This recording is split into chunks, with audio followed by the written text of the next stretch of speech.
Hi, everyone. So I'm going to start, well, with an apology. I've got a bit of a cough, so you'll have to forgive me if that happens. And then the second thing I'm going to start with is a disclaimer, because we are a hedge fund, and I have to, they have to protect themselves from me saying anything stupid. So it is completely my opinion, if I say anything silly.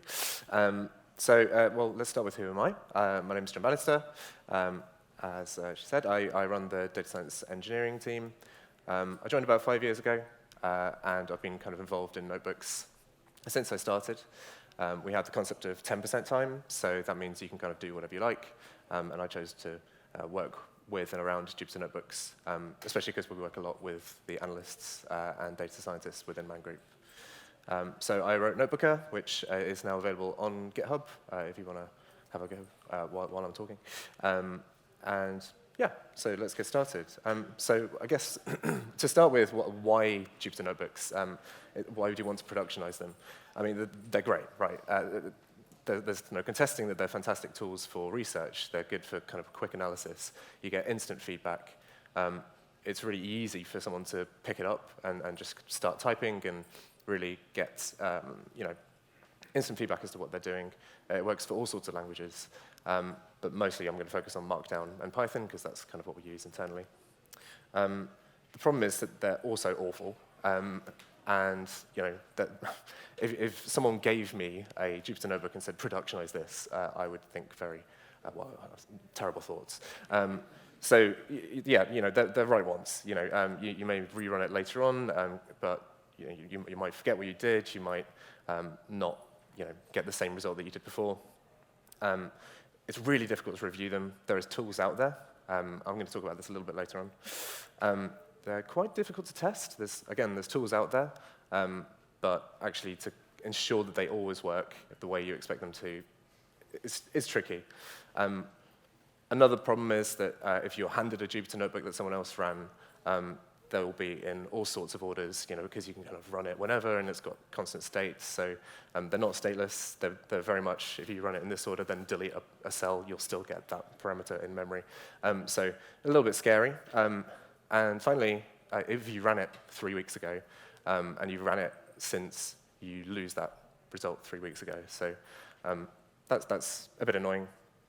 But actually, if we can get rid of all these problems, then it becomes quite trivial to productionize a notebook, and it's quite nice. So how does Notebooker address this? And how could you address this, perhaps, if you chose to use Notebooker, or, well, not? So first one is Papermill.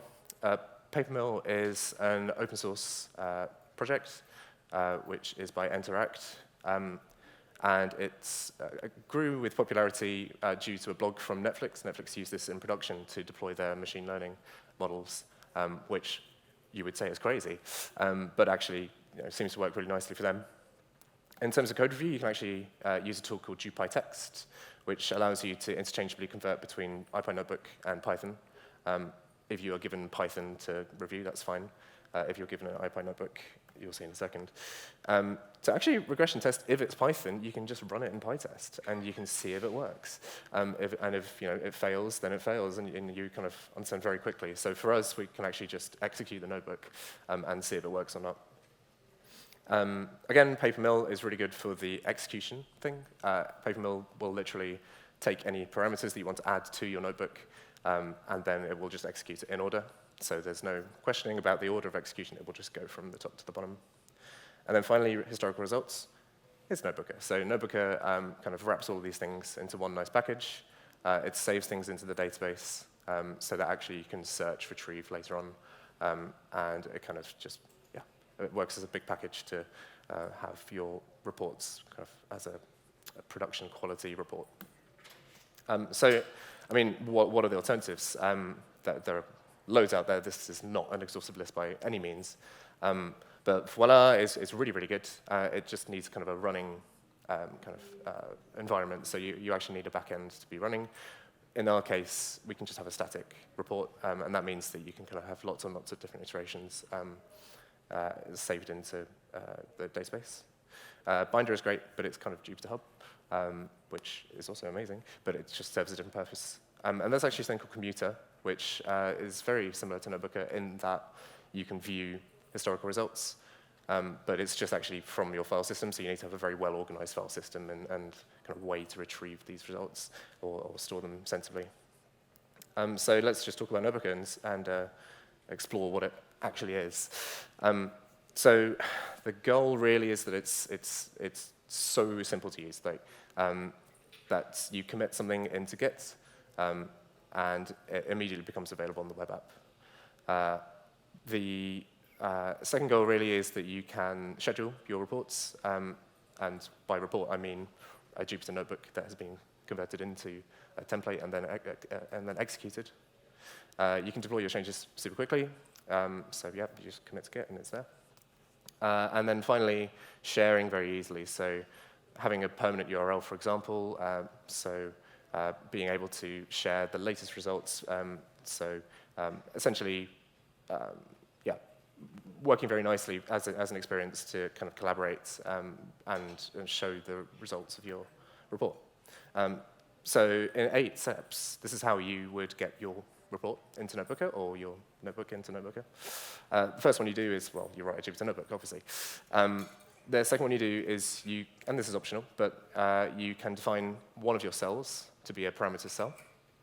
This is something that's used by Papermill, and it allows you to inject some parameters into your notebook. What this means is that it becomes instantly reusable, and you can actually kind of templatize your Jupyter notebook. Optionally, as I say, you can use Jupytext to convert from IPyNotebook to Python. This makes for much easier reviewing. You commit the notebook to Git, you push to master, it becomes available immediately, and then you run it, and you can share the results very easily with just a kind of static URL. Well, let's have a look. So this is a notebook. I hope it looks familiar. If not, this is a notebook. And this is what it looks like inside NotebookR. So you can see we've stripped away all the code. You can toggle it. But the nice thing is that you can really just see the important things, which would be any markdown, any tables, or any charts and graphs, things like that. There's a bunch of metadata on the side, which is useful for debugging and rerunning, that kind of thing. But actually, how do we get our notebook into this state? So, well, first we've got to get it into Git, and as kind of part of the code review process, you want to review the notebook.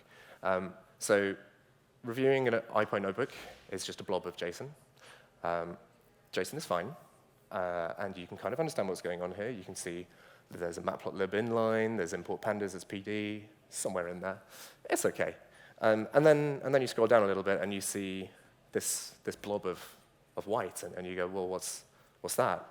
And it just kind of keeps going, and it's 40,000 characters width. So if you try and put this into any diff tool, it will just be a horrific experience for everyone involved. So we use Jupytext, and what we do is both it strips the output, but also all of that kind of JSON garbage, and it turns it into a nice kind of Python file, which means that, reviewing is very simple, but also you're not stuck with 40,000 character lines to review. So yeah, this is just an example of a change. I don't know if you can see it here, but yeah, literally it's as simple as that. You can see the one-liner that you've done here. This is actually something that we did internally. We can use tools like mbdime. GitHub also has nice diff tools for IPyNotebooks now, which is why it's optional. So actually, you can use IPyNotebooks within NotebookR now. This is a new feature-ish, which kind of came from people wanting to use it even more easily.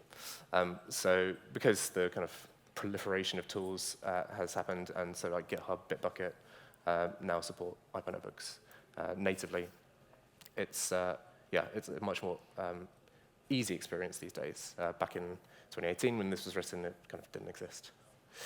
So yeah, what we do is we have this concept of templates. So your notebook is no longer a notebook; it is a template with the view of NotebookR, and that means that you can really, you can parameterize it, you can reuse it, and that's kind of the concept here. So within NotebookR, it looks like this, and then when you push to master, it will look like this. So this is our list of reports that we have, or templates. And you can see you can have multi-tiers and things like that, so you can kind of namespace whatever you're doing. And then when you execute your notebook, or you want to execute your notebook, you can see here that's the parameter cell. So this is what you've defined within your Jupyter Lab or Jupyter Notebook as being the parameters, and they are all overridable as well. So then we execute it, and it's got a cute little animation, which I might show you in a little bit if I'm feeling lucky. And there we are. That's the final result. So on the home page, you can see kind of a listing of all the template names that you've executed over time. And then when you click on one of these, you get the kind of listing of everything that's ever run within NotebookR.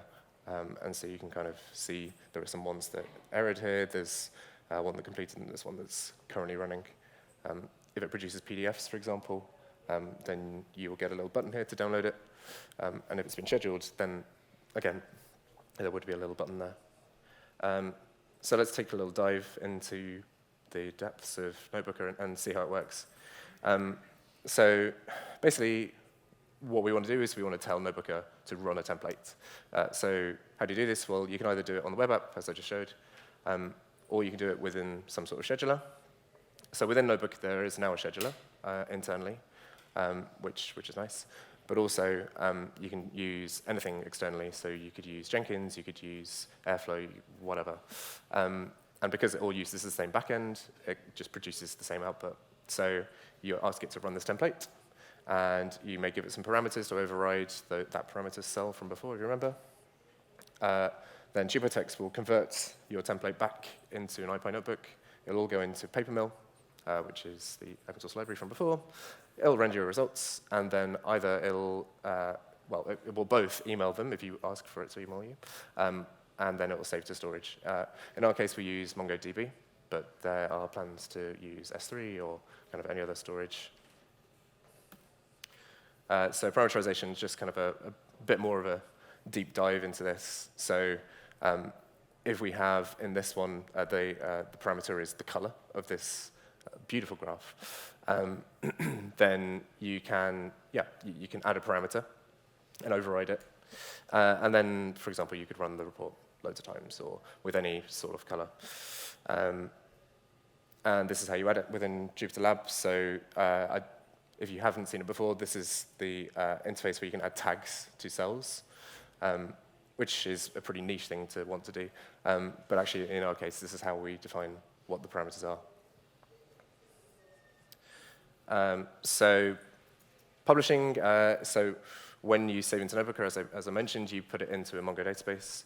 That comes with all the metadata, so when you ran it, what parameters you ran it with, what the name of the template was, who executed it, that kind of thing. This means that actually we have a lot of kind of internal metadata that allows us to search or do other interesting things. So we have the ability to say, as of this date, what was the result? Or what's the latest successful results, or just kind of a static, give us the latest version of this report, so see what we ran with, and with a particular set of parameters as well. So that's actually quite powerful, because you basically get permalinks, which say, for this set of parameters, for this notebook template, give me the latest results or the latest success. Yeah, we're basically abusing nbconvert here, using it a lot. And yeah, so we're rendering everything as HTML, but we also can render it as PDF as well, which I'll show you in a little bit. Testing is fairly loose use of the term, but it's actually pretty simple. What you can do is you can do a sanity check, so you can basically say, does this render as a IPy notebook properly? Or you can do a full regression test, so you can actually execute the whole report using PyTest. That's dead simple. The caveat there is that your notebook shouldn't do anything, so it shouldn't write to a database by default. It shouldn't kind of publish to Prometheus, for example, by default, because it will do that every time you run the regression test, which is probably not what you want. So yeah, scheduling. So you can do all sorts of things with TeamCity and, well, any of these, or anything really, even cron. You can set some schedules for your notebooks. You can say, I want to run this one every day. I want to run it with X, Y, Z parameters. But actually, it would be really powerful to do it within the web app itself. And so recently, we added a scheduler to NotebookR.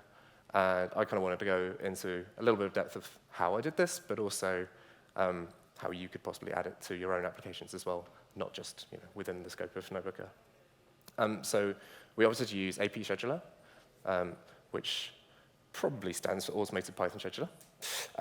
And this is a stupidly simple way to add a scheduler to your application. And there's kind of three main concepts. So there's job stores. So how do you know what you want to run? There's scheduling. So when do you want to run it? It can be cron, it can be dates, whatever. And then finally, where you want to execute it. So is it in the background of your application? Is it kind of using gevent or async IO or whatever, really? So that sounds great, and it's probably really difficult to configure, right? Yeah, that's it. That's all you need. So to add this to your application, it's 3 lines of Python, which to me is pretty nice. But when you have a web app, you can't really write Python within the web app, so you actually need a way to manage it. So we had to write a little bit of JavaScript / HTML and get it up and running. So that's what it looks like empty. That's what it doesn't.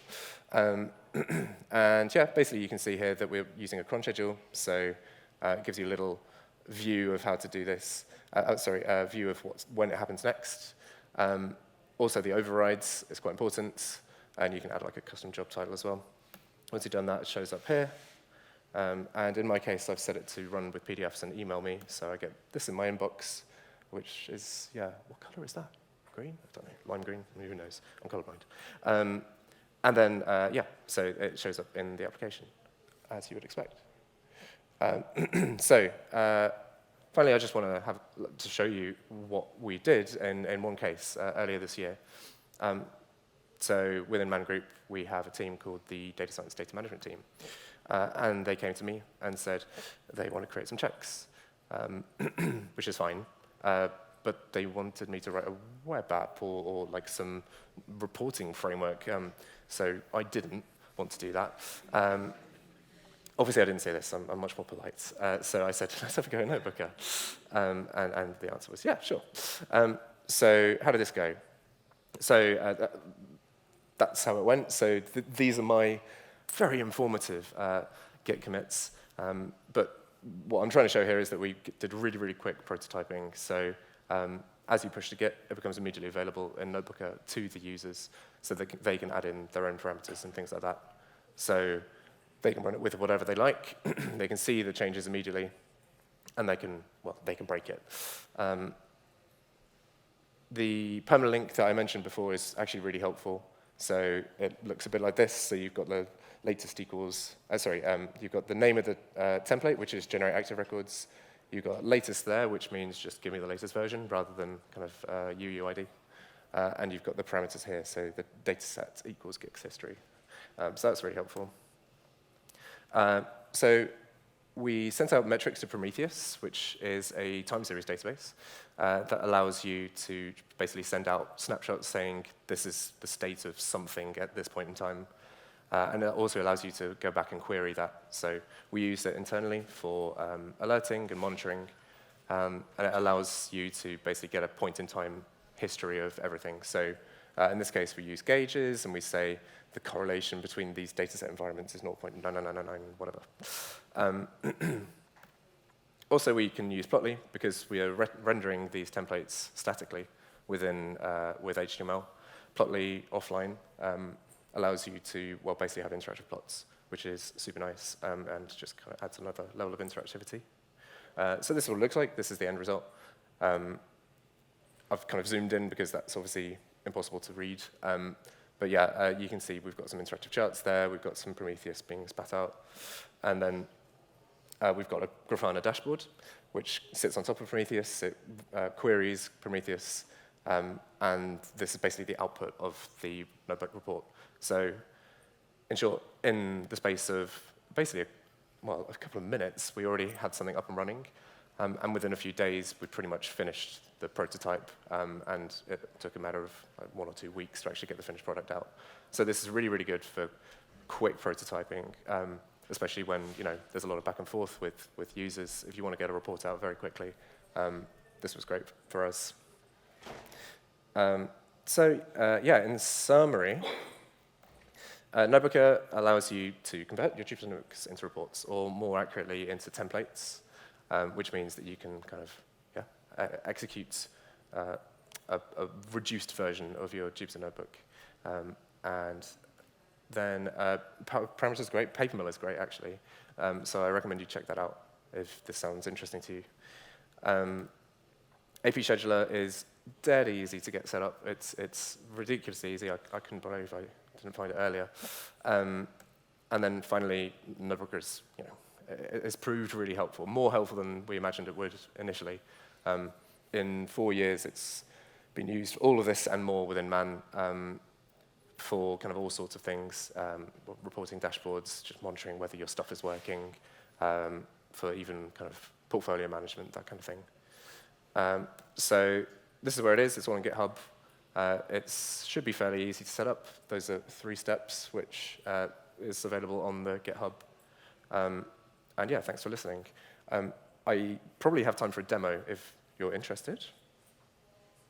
Yeah? Cool. OK. We'll see how that goes then. Let me have a go. So where are we?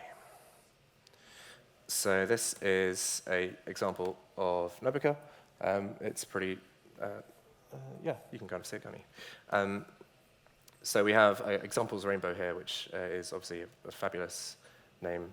But what we've got is a bunch of reports which have been executed over the last hour or 2. And what we've been able to do is parameterize what we're going to put in. So in this case, I like blue. The guy really likes blue. So the parameter here is the color equals blue. That's nice. But what if it doesn't work? So obviously, it hasn't shown up. There we go. But like, if it does error, then it shows the full stack trace. So you can understand what happened. Let's have a go at executing one of these. So can someone shout out a color, please? Blue. Again? Sure. I mean, fine. So color equals blue. And a number, please. 42. The meaning of life, of course. So what this is doing is it's taking the little bit of Python that I've run here, converting it into JSON, because that's how Papermill works. And then it has gone off and started a process in the background, which is using Papermill to execute. Oh, it happens so quickly. But actually, if I view the standard out, you can see that it has executed cells in order. It's converted it to a Jupyter Notebook. And here's our wonderful results with 42 points on it. And it's blue, which is nice. And within Git, this is what it looks like. So super, super simple to understand what's going on here. This is some junk that Jupyter puts at the top. But yeah, it's dead easy to understand what's going to happen here, especially if you're going to review this. Oh, hang on. Yeah, the scheduler. So this is the scheduler, which is recently added. Let's add a new schedule. So let's say I like, what color? Don't say, oh. I think it already exists. I'm going to say light blue. OK, so we select our notebook, which is the rainbow one. Color equals light blue. Let's generate PDF. Let's email it to me. And let's run it every minute, because I'm a mad lad. And then let's go. So we've got to wait until the turn of the minute, which, knowing my luck, is probably 59 seconds time. But yeah, essentially, it should start. So it's going to run at 31. So if we go into here, there it is. It's running.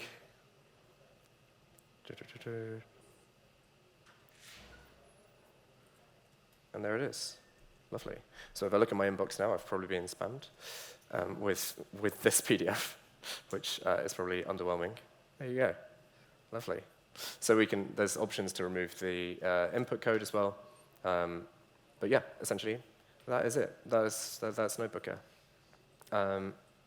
Yeah. So let's go back to the presentation. That's not what I want. Cool. Yeah. So yeah, that's it. Have a look at the GitHub page for Notebooker. Leave us a star.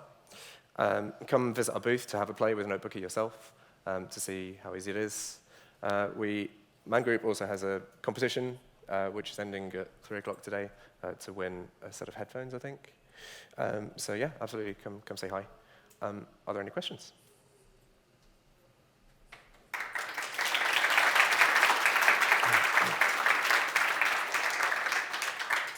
Thanks, John.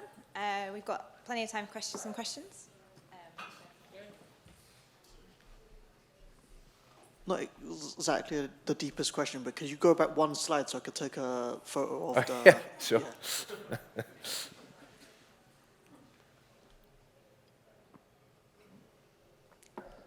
Yeah, I also have a question. Thanks a lot for the talk. So I think my main question is that a multi-tenant environment?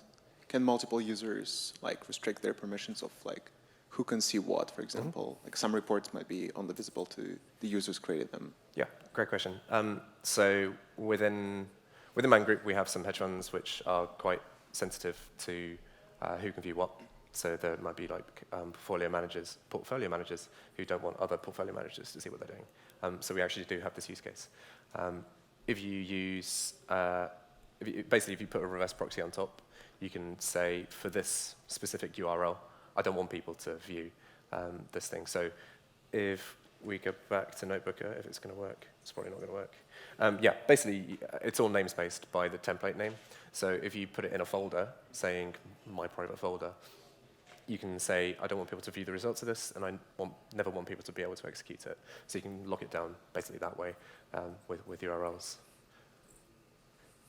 But you don't have any fine-grained support in the notebook itself, so you need to put kind of like a wrapper on top of it. Yeah, so you basically need to put a wrapper on top. Within Notebooker, there's no fine-grained permissions structure. Yeah, essentially. But we do have kind of a nuclear approach where you can say no one can access this instance. We have support for OIDC. So you can basically say no one should be able to access this, or the specific set of people should be able to. Thank you very much for the presentation. Just one question regarding keeping the history of the runs. Mm-hmm. Would you be able to repeat an older run as well? For example, having date as a parameter of the run so that you will be able to run a sort of notebook for results of a previous date, something like that. So the only thing that you'd be able to rerun with is the parameters themselves, because you're essentially executing from top to bottom. Are you talking about the state of the old notebook? State, I mean something similar to what Airflow offers you, right? Mm-hmm. You've got a context state, which is the date of the data itself. And that enables you to go back in time and say, okay, for whatever reason, I have to repeat this run for 2 days ago. Okay. Would that enable you, or you have to rely on external sources? Well, yeah. So I mean, you'd need to be able to revert your data that you're operating on back in time, right? So it depends on what you're using. You need to kind of use a temporal database of some sort. You can rerun it with the parameters that were given 2 days ago. That's fine. But no, there's no way to kind of repeat history, as it were.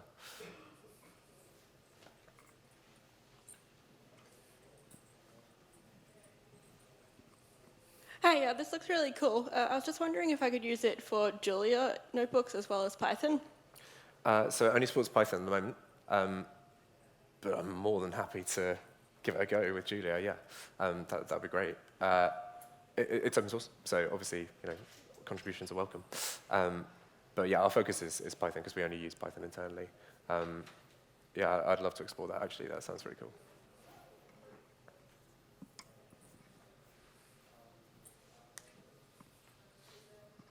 Hi, thanks for the talk. How do you handle virtual environments or notebook kernels? Yeah, great question. So within your notebook templates repository, you'll have a notebook requirements.txt there. So essentially, you add whatever you need. In this case, so with the scheduler and when you're executing it, it actually uses the same virtual environment as the notebook instance, because it's all based on Python.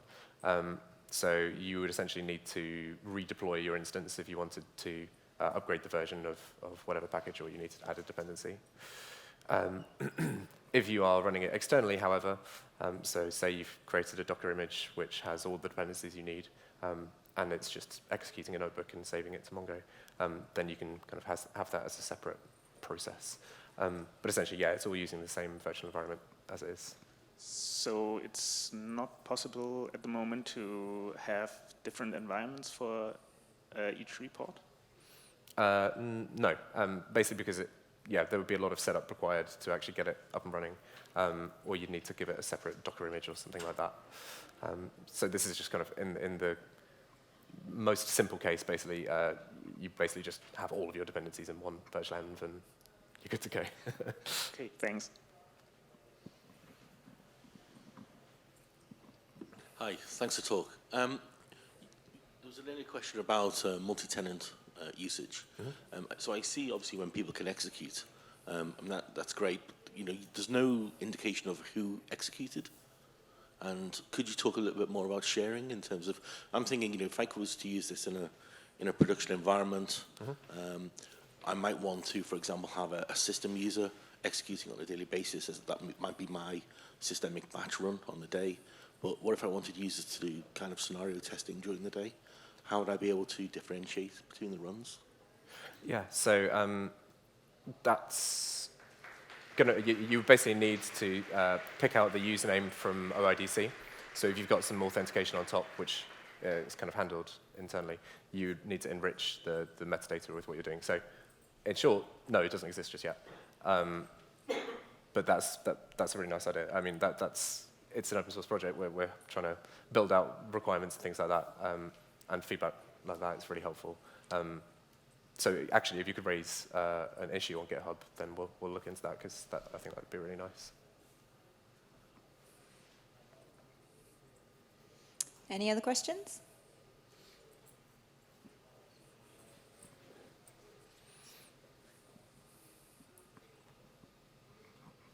Hi there. Thanks for a great talk. So my question is really about your vision, but let me, for this product or for Notebooker, where it's going. And like the things I see myself is there's a framework called Mercury, for example, which is on-demand execution of notebooks, like having it a little bit like Power BI with parameters, but you are replacing that actually here, sort of. And also like just like a data catalog, a notebook catalog or gallery, right? Where do you see this? Where is it going? Yeah, so I mean, there's a bunch of ideas out there. We're running a kind of 3 or 4 person mini team within Man to build it out. So again, new feature requests are happily accepted. In terms of where I'd like to see it going is if we could improve the display of the reports and kind of make it more into like, if you could have like Plotly Dash inside it as well, that'd be really nice, kind of for more dashboarding than reporting. If we could turn it into some sort of thing where like the reports are basically a bit more beautiful, a bit more useful for the users to share with. Yeah, I mean, what would you like to see out of it? Is what I'm interested in. Yeah, first of all, I would like to test it out, right, to see where are the weak points. But as people have like asked questions, it's probably there, right, around authentication and stuff like that. Yeah, absolutely. Cool. No, that's an open space for us, and I'm super excited to try and implement that. I'm a developer myself. I love typing, so.